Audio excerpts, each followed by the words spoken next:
여러분 반갑습니다. 누가복음 말씀 묵상 시간입니다. 예수 그리스도는 하나님의 아들이십니다. 예수 그리스도가 이 땅에 왕으로 오셔서 하나님 나라를 시작하셨습니다. 예수님을 통해서 새로운 시대가 열린 것입니다. 세례 요한은 그 새로운 시대를 알리는 구약의 마지막 선지자였습니다. 이제 세례 요한은 역사 속에서 사라져가고 예수 그리스도께서 역사의 중앙에 서시게 된 것입니다. 어제 본문에서 빈들에 임한 하나님의 말씀에 대해서 말씀을 드렸습니다. 하나님의 말씀이 예루살렘의 성전이나 또는 왕궁에 임한 것이 아니라 비천하고 결핍이 있으며 척박한 그 광야에 임했습니다. 하나님께서는 세례 요한을 통해서 회개의 메시지를 전달하게 하셨습니다. 세례 요한은 강하게 외칩니다. 이 독사의 자식들아, 도끼가 나무 뿌리 아래에 있는 것을 알지 못하느냐? 회개하라. 그리고 회개에 걸맞는 열매를 맺으라 라고 그렇게 설교를 했습니다. 여러분, 이렇게 부담스러운 설교, 그것도 광야에서 외칠 때 사람들이 모이지 않을 것 같은데 오히려 그곳에 사람들이 모이기 시작했습니다. 이 세례 요한을 통해서 새로운 운동이 일어난 것입니다. 여러분, 사람들이 모이자 이런 반응이 생깁니다. 혹시 이 세례 요한이 우리가 기다려왔던 그 메시아 그리스도가 아닌가? 그래서 세례 요한은 엄청 인기가 올라가고 많은 사람들은 세례 요한을 그리스도로 생각하면서 그를 추앙하며 높이려 했던 것입니다. 여러분, 오늘 본문은 거기에 대해서 세례 요한이 나는 그리스도가 아니요 내 뒤에 오실 이가 진정한 메시아다 하는 것을 선포하는 내용입니다. 오늘 이 말씀을 통해서 이 땅의 진정한 왕이 누구이며 그 왕은 이 땅에서 어떠한 사역을 했는지 한번 깊게 살펴보도록 하겠습니다. 오늘 말씀 누가복음 3장 15절에서 38절 내용입니다. 먼저 15절부터 17절까지 한번 읽어드리겠습니다. 백성들이 바라고 기다림으로 모든 사람들이 요한을 혹 그리스도신가 심중에 생각하니 요한이 모든 사람에게 대답하여 이르되 나는 물로 너희에게 세례를 베풀거니와 나보다 능력이 많으신 이가 오시나니 나는 그의 신발끈을 풀기도 감당하지 못하겠노라. 그는 성령과 불로 너희에게 세례를 베푸실 것이요 손에 키를 들고 자기의 타작마당을 정하게 하사 알곡은 모아 콧간에 들이고 쭉정이는 꺼지지 않는 불에 태우시리라.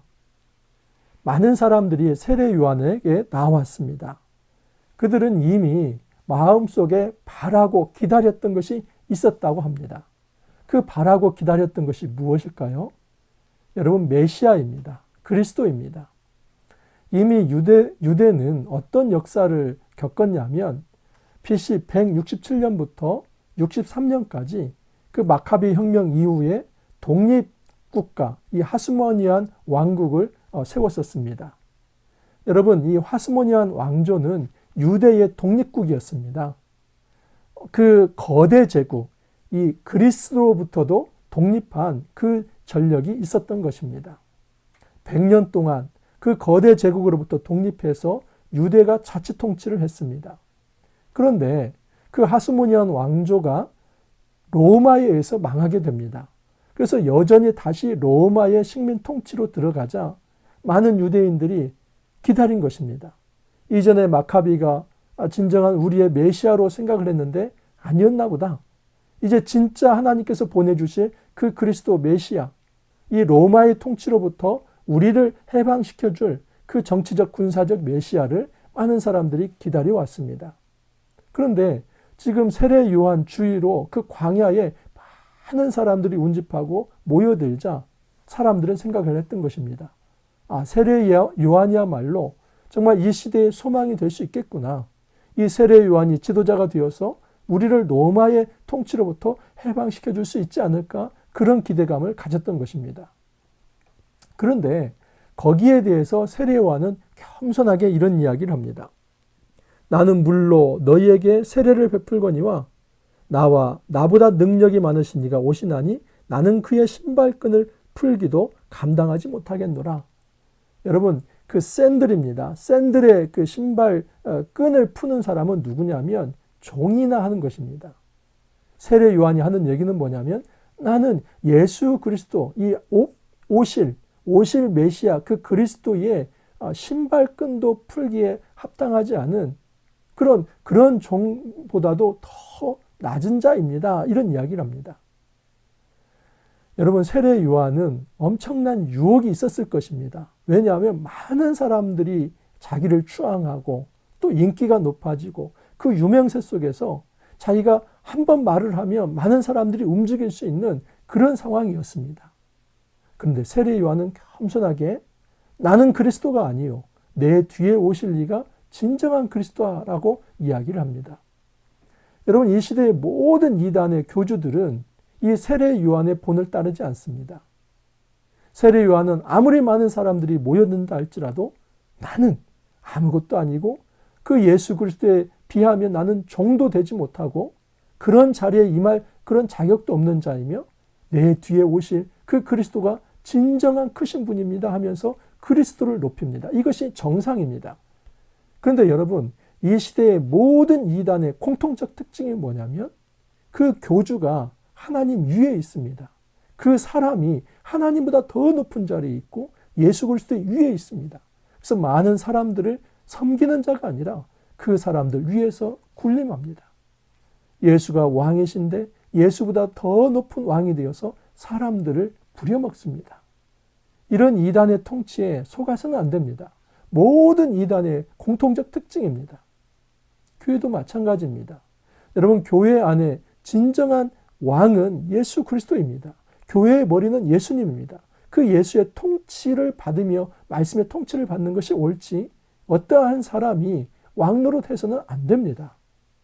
건강한 교회는 한 사람 중심 하에서 피라미드 구조가 아니라 예수 그리스도를 중심으로 해서 모든 사람들이 말씀의 통치를 받는 그 안에 진정한 소통과 그 안에 진정한 평화와 생명이 넘치고 자유가 넘치는 그 공동체가 건강한 공동체다라고 말할 수 있습니다.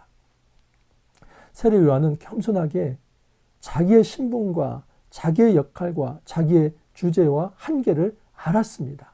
그래서 나의 시대는 여기까지이고 오히려 내 뒤에 오실 이가 더 큰 일을 하실 거다라고 합니다. 나는 물로 세례를 주었지만 내 뒤에 오시는 이는 불과 성령으로 세례를 주실 것이다 라고 얘기를 합니다. 이것은 성령 따로 불 따로가 아니라 사실은 이 성령을 불로 표현을 합니다. 여러분, 세례라고 하는 것은 정결케 하는 것입니다. 그래서 세례 요한의 물 세례는 정결에 초점이 있습니다. 그런데 이제 성령과 불로 세례를 준다고 하는 것은 그 뒤에 부분은 설명이 좀 달려 있습니다. 17절 이하를 보면 손에 키를 들고 자기의 타작마당을 정하게 하사 알곡은 모아 곡간에 들이고 쭉정이는 꺼지지 않는 불에 태우시리라. 성령이 하시는 일은 무엇이냐면 구별하는 것입니다. 알곡은 모아서 곡간에 들입니다. 이것은 구원을 상징하죠. 여러분, 그 알곡이 아닌 쭉정이들, 다시 말해서 하나님의 백성이 아닌 자들은 불에 태울 거라고 합니다. 이것은 심판입니다.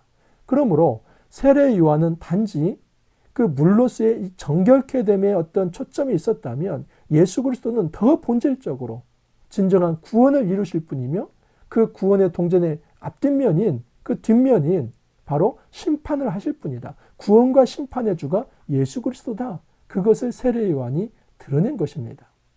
세례 요한이 하고 싶은 말은 이겁니다. 나는 예수님의 길, 그리스도의 길을 예비하는 자이고 내 뒤에 오시는 이가 진정한 구원자이며 그를 통해서 구원을 줄 것이며 그를 믿지 않는 자는 심판받을 것이다 하는 것을 선포하고 있는 것입니다. 여러분, 이제 세례 요한이 자기의 모든 미션을 마치고 역사의 무대 뒤로 사라집니다. 그 내용이 18절에서 20절까지입니다. 그런데 여기 18절에서 20절 한번 읽어드리면 또 그 밖에 여러 가지로 권하여 백성에게 좋은 소식을 전하였으나 분봉왕 헤롯은 그의 동생의 아내 헤로디아의 일과 또 자기가 행한 모든 악한 일로 말미암아 요한에게 책망을 받고 그 위에 한 가지 악을 더하여 요한을 옥에 가두니라. 지금 이건 어떤 내용이냐면 어제도 말씀을 드렸는데 여러분 이 누가복음 1장 5절에 보면 헤롯 대왕이 나온다고 합니다. 그런데 3장 1절 이하를 보면은 헤롯이 두 사람이 나옵니다. 하나는 헤롯 안디바, 또 하나는 헤롯 빌립 2세입니다. 그런데 이 헤롯 안디바와 헤롯 빌립 2세는 이복 형제입니다. 헤롯 안디바가 형입니다. 그런데 이 헤롯 안디바가 지금 헤롯 빌립 2세의 아내인 이 헤로디아를 취했다는 것입니다. 어떻게 취했냐면 헤롯 안디바가 그 헤로디아에게 이제 꿰는 겁니다. 네 남편과 이혼을 해라. 그리고 나하고 결혼하자. 그래서 실제로 헤로디아가 그 빌립과 이혼을 하고 헤롯 안디바와 결혼을 합니다. 그런데 이것은 유대 율법에 매우 잘못된 간음 행위나 마찬가지입니다. 그런데 이 헤롯의 권세가 너무나 컸기 때문에 어느 누구도 이것을 대놓고 당신 그거 잘못했습니다. 말을 못했습니다. 그런데 그때의 세례 요한이 이것은 매우 잘못된 것입니다. 이것은 하나님께서 원하시지 않는 것입니다. 그러자 헤롯이 그 세례 요한을 옥에 잡아넣습니다. 여러분, 여기에 대한 좀 더 자세한 설명이 이제 누가복음 9장에 나오는데 누가복음 9장 7절에서 9절에 보면은 이 일로 세례 요한은 죽게 됩니다. 마가복음에 보면 마가복음 6장에 보면 이것이 더 자세히 기록되어 있습니다. 헤롯이 자기 생일날에 이 헤로디아의 딸, 그 딸이 춤을 추게 합니다. 근데 거기에 푹 빠져서 그 춤추는 딸에게 내가 이 나라의 절반이라도 주겠다. 소원이 뭐냐? 말해봐라. 이렇게 얘기합니다. 근데 그 딸이 어머니에게 가서 물어봅니다. 제가 어떤 소원을 얘기할까요? 근데 그 헤로디아가 앙심을 품고 세례 요한의 머리를 달라고 그렇게 요구해라. 그래서 이 헤롯은 자기가 한 말이 있었기 때문에 그때 세례 요한을 처형을 합니다. 여러분, 이 무서운 일들이 일어나는 겁니다. 그런데 지금 누가복음은 지금 그 사건에 주목을 하기보다는 이 세례 요한이 역사 속에서 사라지는 데 초점을 맞춥니다. 여러분, 세례 요한의 죽음이 역사적으로 더 앞에 있고 또 예수님의 세례가 뒤에 있습니까? 아니면 예수님의 세례가 먼저 있고 세례 요한의 죽음이 뒤에 있습니까?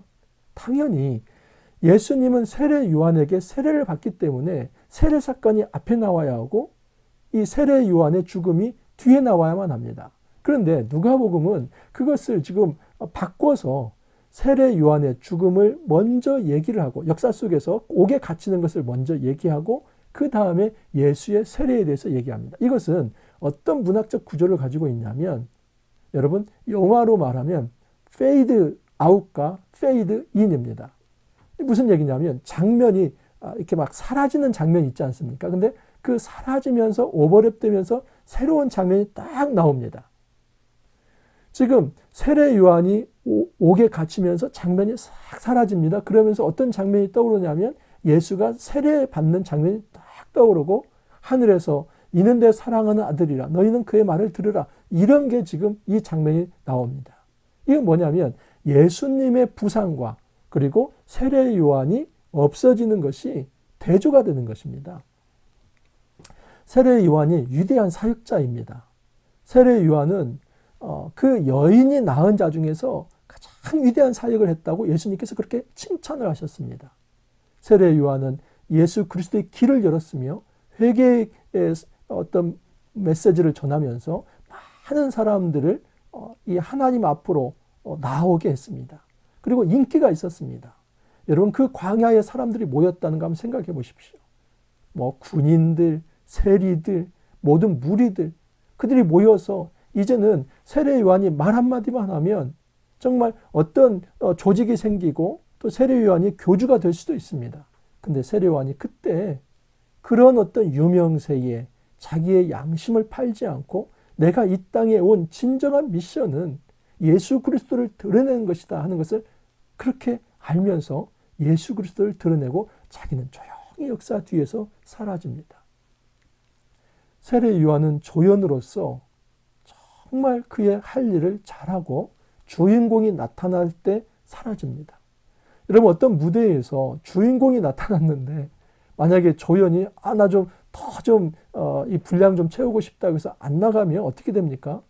아마 감독이 그냥 화를 내면서 쫓아낼 겁니다. 맞습니다. 여러분, 역사 속에서 주인공은 오직 예수 그리스도 한 분입니다. 우리는 조연입니다. 우리는 이 땅에서 사역을 할 때 세례 요한처럼 조연과 같은 사역을 해야지 주인공처럼 그렇게 행세를 해서는 안 됩니다. 저도 목회를 하고 있습니다.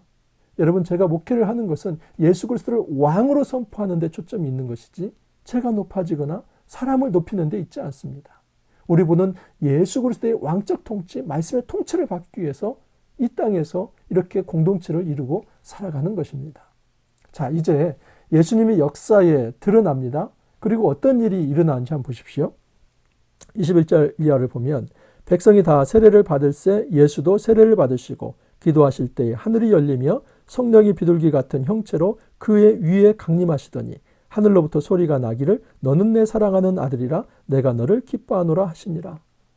여기 너는 내 사랑하는 아들이라 내가 너를 기뻐하노라 하는 것은 시편 2편 7절을 인용한 겁니다. 근데 시편 2편은 어떤 말씀이냐면 여러분, 왕을 세울 때 나타나는 말씀입니다. 다시 말해서 너는 내 사랑하는 아들이다. 이 하나님께서 하나님의 아들이라고 하는 그는 누구냐면 왕입니다. 왕. 그래서 구약에서 하나님의 아들은 왕입니다. 여러분, 이스라엘 백성이 다윗의 자손으로서 그 메시아를 기다려 왔습니다. 예수 그리스도가 이 땅에 구약에서 예언된, 구약에서 그토록 기다려 왔던 왕, 메시아 그리스도가 예수라는 사실입니다. 그래서 하늘에서는 예수가 진정한 이 땅에 너희들이 기다렸던 왕이고 그렇기 때문에 예수의 말을 들어야 한다 하는 것입니다. 그런데 여러분, 이 일이 언제 일어납니까? 세례를 받을 때입니다. 놀라운 사실은 예수님이 사실은 세례 요한에게 세례를 받습니다. 세례라고 하는 것은 죄를 씻는 것입니다. 그래서 물 밑으로 들어갔을 때 죽음을 체험하고 다시 물 위로 올라왔을 때 다시 살아남을 체험하는 것. 이 세례 자체에 죽음과 어떤 새로운 생명이 다 들어 있습니다. 예수님이 세례를 받는 것은 예수가 어떤 죄가 있었기 때문에 죄를 씻는 행위가 아니라 모든 인류가 가야 할 길을 대신 예수님께서 가시고 예수께서 모든 인류의 대표가 되실 것을 그 세례 사건으로 보이신 것입니다. 여러분, 세례 사건은 예수님의 공생의 초기 사역입니다. 다시 말해서 예수님께서 이 공생의 초기에 그냥 처음 출발점에 세례를 받은 것은 내가 앞으로 이 삶을 살아가겠다는 겁니다. 그게 무엇입니까? 바로 십자가의 죽음과 부활을 역사 속에서 이루겠다는 그 어떤 확증과 같다 말할 수 있습니다. 많은 사람들이 이렇게 생각합니다. 예수님은 신적 자기 인식이나 또는 정체성, 그가 해야 할 일들이 무엇인지 알지 못하면서 그때 걸어갔다고 생각할 수 있습니다. 그렇지 않습니다. 제가 처음부터 말씀을 드렸지만 여러분, 처음 아기 예수 때에 성전에 올라가서 장자로 드려진 사건이나 또한 12살 때 성전에서 이 율법사들과 토의한 거나 이 모든 것은 예수 그리스도의 자기 정체성과 신적 자기 인식이 있었다는 것입니다. 그리고 예수는 이 땅에 군림하러 온 것이 아니라 왕이지만 섬기는 자로서 심지어 자기의 몸을 들여서 그리고 희생하고 죽임으로써 오히려 다른 사람을 살리는 그 일을 하는 자로 왔다는 것을 알고 그 길을 뚜벅뚜벅 걸어가셨다는 사실입니다. 마태복음에서는 처음 시작을 예수 그리스도 다윗과 아브라함과 다윗의 자손의 계보라 그렇게 처음에 시작을 합니다. 그래서 마태복음에서는 사실은 그 계보를 명단을 예수 그리스도의 그 계보를 아브라함의 언약에 초점을 맞춥니다. 근데 지금 이 뒤에 예수 그리스도가 어떤 계보가 있는지 쭉 설명을 합니다. 23절 이하를 보면 예수께서 가르치심을 시작하실 때 30세쯤 되시니라 사람들이 아는 대로 요셉의 아들이니 하면서 요셉의 위에는 헬리오 그렇게 하면서 또 27절에 보면 수르바벨 또 31절에 다윗 32절에 보아스 살몬 그리고 33절에 유다 34절에 야곱 이삭 아브라함 그리고 36절에 셈 그리고 38절에 셋 아담 그 위는 하나님이라고 합니다. 38절 제가 읽으면 그 위는 에노스요 그 위는 셋이요 그 위는 아담이요 그 위는 하나님이시니라. 이뤄놓고 볼 때 지금 이 누가복음에서는 예수 그리스도의 계보의 초점이 어디에 있냐면 아브라함 언약보다는 하나님의 아들의 초점이 있다는 것입니다. 누가복음은 예수 그리스도를 하나님의 아들 왕으로 선포하는데 더 관심이 있는 것입니다. 오늘 본문은 두 가지가 대조가 됩니다. fade out, fade in. 누가 아웃되는 겁니까? 세례 요한이 아웃되고 누가 인되는 겁니까? 예수 그리스도가 인되는 것입니다. 우리가 어떤 사역을 하고 있습니까? 여러분, 우리가 세례 요한의 입장이 되길 바랍니다. 어떤 사역자도 예수님처럼 되려고 하면 안 됩니다. 어떤 사람도 예수님처럼 그런 왕 노릇을 하려고 하면 안 됩니다. 예수 그리스도가 진정한 왕이시고 주인공이기에 그 예수 그리스도의 복음을 드러내기 위해 우리는 종이 되고 그분의 끈을 풀기에도 감당치 못할 그런 연약한 자라는 겸손의 의식을 가지고 우리의 소임이 다하면 우리는 사라져야 합니다. 우리는 사라져야 할 존재이고 예수님은 부각되어야 할 존재입니다.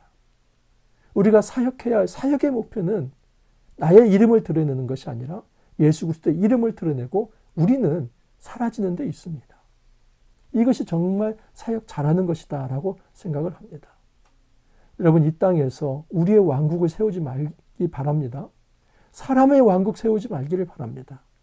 돈이 있다고 해서 사람이 모여든다고 해서 그곳에 사람의 왕국을 세울 것이 아니라 하나님 나라가 세워지기를 바랍니다. 예수 그리스도가 왕이 되시고 그분이 머리가 되어서 말씀의 통치가 있는 그 공동체를 세우는 일에 우리가 이바지하기를 바라고 그 소임이 다한다면 욕심 없이 그 자리를 떠날 수 있어야만 합니다. 그래야만 예수 그리스도가 드러나고 복음이 영광스럽게 드러날 수 있습니다. 오늘 하루도 그 복된 삶 함께 살아갈 수 있기를 바랍니다. 함께 기도합니다. 주님, 새해 첫 주를 이처럼 잘 보낼 수 있게 해주시니 감사합니다. 참으로 코로나 상황이 아직 끝나지 않았으면 하지만 통제될 수 있게 해주시니 감사합니다. 이번 한 주간 누가복음을 통하여서 시작하고 새해를 열 수 있게 해주시니 감사합니다. 주님, 세례 요한은 역사 속에서 사라지고 진정한 하나님 나라의 역사의 주인공 예수 그리스도가 등장하였습니다. 이 땅에서 우리가 말씀 사역할 때 이러한 삶의 자세를 가질 수 있게 하옵소서. 우리에게 권력이 있다고 해서 사람이 모인다고 해서 자원과 재원이 있다고 해서 우리의 이름을 드러내며 왕노릇하지 아니하고 오직 예수 그리스도가 왕으로 드러나며 우리는 그분의 통치를 받는 자로 그 무릎을 꿇는 자로 설 수 있도록 도와주옵소서. 오늘 하루도 하나님 도와주시고 하나님의 은혜 가운데 거하며 이 귀한 복된 거룩한 길 걸어갈 수 있도록 축복하여 주옵소서. 감사하고 예수님 이름으로 기도하옵나이다. 아멘. 여러분, 한 주간 수고 많이 하셨습니다. 우리가 2021년 새로운 한 해를 시작했고 또 한 주를 보냈습니다. 첫 단추 참 꿰는 게 쉽지 않습니다. 저도 연말 연시 참 바쁘게 한 주를 지나왔는데 그래도 감사하게 첫 단추를 꿰었습니다. 이 복된 이 말씀의 길 올 한 해 잘 걸어갈 수 있기를 바랍니다. 여러분, 주말 잘 보내시고 또 월요일 날 다시 찾아뵙도록 하겠습니다. 감사합니다.